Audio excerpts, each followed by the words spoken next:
All right, so today we're taking a deep dive into the wild world of ad tech. And frankly, um, this one's a doozy.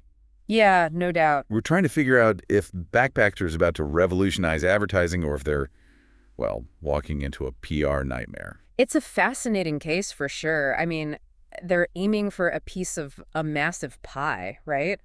Hundreds of billions of dollars in ad spending globally. Bold move, for sure. Hmm. And they're not exactly hiding it, are they? Human digital billboards, that's their big idea. It's a pretty striking image, isn't it? I mean, picture this. You're at a crowded event, concert, trade show, whatever, but instead of just the usual banners and posters, you've got people walking around with, like, high-def screens strapped to their backs. Yeah, it's definitely a different approach than we're used to. Trying to make advertising, like, physically part of the environment, you know? And it's not just about the visuals either. I mean, their white paper gets seriously technical. Real-time data collection, dynamic ad serving. Honestly, a bit over my head at times. It's a lot to unpack, yeah. So dynamic ad serving, basically, the ads on these backpacks, they're not just static images. They change based on, like, your location, time of day, who else is nearby. Oh, I see. So it's like how you get those personalized ads online, but instead of on your phone, it's like following you in the real world. Precisely. Now, add in the real-time data collection. They're using facial recognition, though they're very insistent on anonymizing everything to track, who's seeing these ads, age, gender, even get this, emotional responses. Hold on, wait. Emotional responses, like they can tell if someone's happy or sad about a backpack ad? How's that even work? It's pretty out there. They claim their software can analyze those micro-expressions, like, those super quick facial movements that kind of betray what you're really feeling, even if you're trying to hide it. So even if you're doing your best poker face walking past a backpackster, they might still know if you're actually interested in, like, that new pair of shoes or whatever. That's the claim, at least. Though how accurate that tech really is, that's up for debate.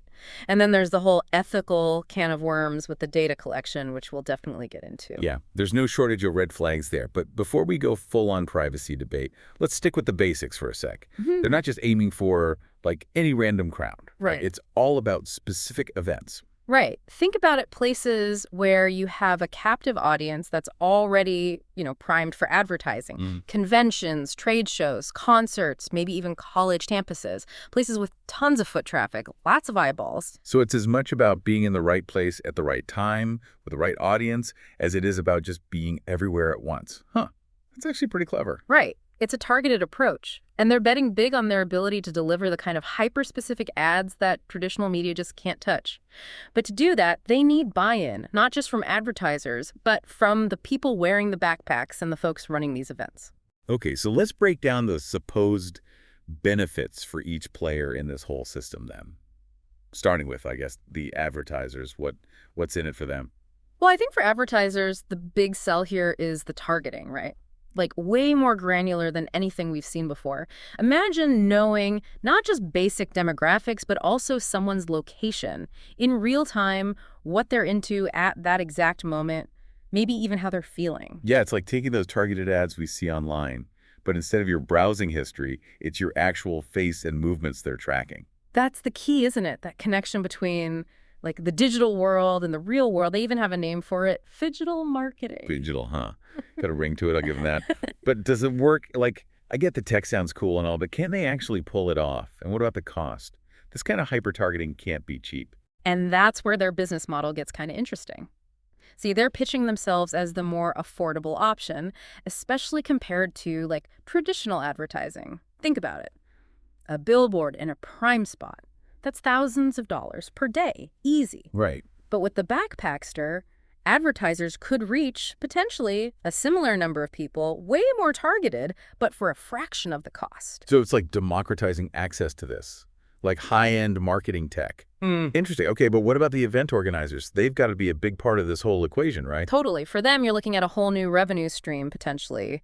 Instead of just ticket sales and sponsorships, now they can sell ad space on these, walking billboards. And since the ads are, like, constantly changing, super targeted, they can probably charge a premium for that, huh? Exactly. Plus, it's not just about the money. Don't forget, the Backpackster is gathering all this data on attendees, which is incredibly valuable. Right, like goldmine stuff. We're talking demographics, traffic flow, what booths people are drawn to, even potentially like how people are reacting to different parts of the event. So organizers can find